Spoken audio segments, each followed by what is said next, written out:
Have you ever noticed how some people genuinely don't care about sports at all, while others are emotionally invested in matches, teams, and rivalries?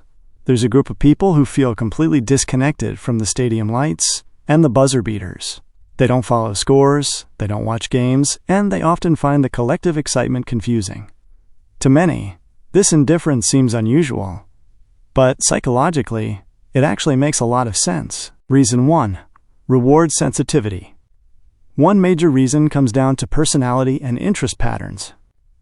Research in psychology shows that people differ in what's called reward sensitivity. This is how strongly someone's brain responds to certain types of stimulation. For sports fans, competition, unpredictability, and group victory trigger strong emotional rewards in the brain's dopamine centers. But for others, those same elements don't activate that internal reward system.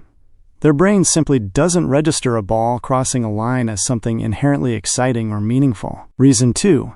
Social identity theory. Another important factor is social identity. Studies in social psychology, particularly research around social identity theory, show that humans often connect with groups to build a sense of belonging. Sports teams are one of the most common ways people do this. Supporting a team creates a shared identity, a sense of us versus them. However, not everyone is wired to seek belonging in that specific way. Some people form their identity through abstract ideas, individual creativity, or niche hobbies instead of mass group affiliation. For them, sports fandom feels unnecessary because they don't rely on group-based mirrors to feel connected to others. Reason 3.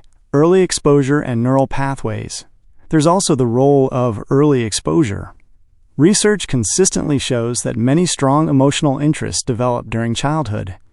People who grow up in environments where sports are celebrated develop neural associations between sports and joy or family bonding. But if someone wasn't exposed to sports early on, or if it wasn't valued in their home environment, their brain never builds that emotional bridge. As adults, they aren't rejecting sports. Their brain simply never learned to speak that emotional language. Reason 4. Cognitive preferences. Another psychological explanation involves cognitive styles. Some individuals are naturally drawn to activities that involve deep, slow-burn analysis or creative problem-solving. While sports do involve strategy, they are often perceived as repetitive or too fast for deep contemplation by these individuals. Studies on cognitive styles suggest that people who prefer abstract thinking may gravitate toward topics like science, philosophy, or the arts instead. It doesn't mean sports lack complexity. It simply means different minds are attracted to different types of engagement. Reason 5. Emotional regulation. Then there is the emotional aspect. Sports can be highly volatile, involving intense frustration and disappointment. For some, that emotional roller coaster is the draw, but for others it feels unnecessary or even draining. Research in emotional regulation suggests that some individuals prefer to avoid situations that create unpredictable emotional highs and lows. Instead of investing their peace of mind in a team they cannot control, they choose activities that offer more stable or internally controlled rewards. Reason 6. Independent thinking. Interestingly, not caring about sports can also be linked to independence in thinking. Personality psychology shows that people who are less influenced by social norms are more likely to diverge from widely accepted interests.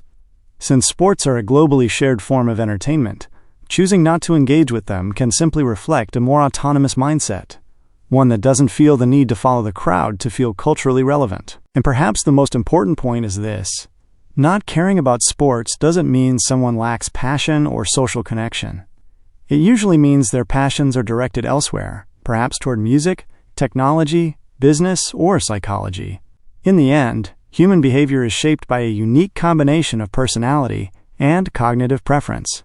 Sports are just one of many ways people choose to engage with the world, not the only one. Thanks for watching all the way to the end. If you enjoyed this dive into the human mind and want more content about understanding human behavior, make sure to subscribe so you don't miss the next one.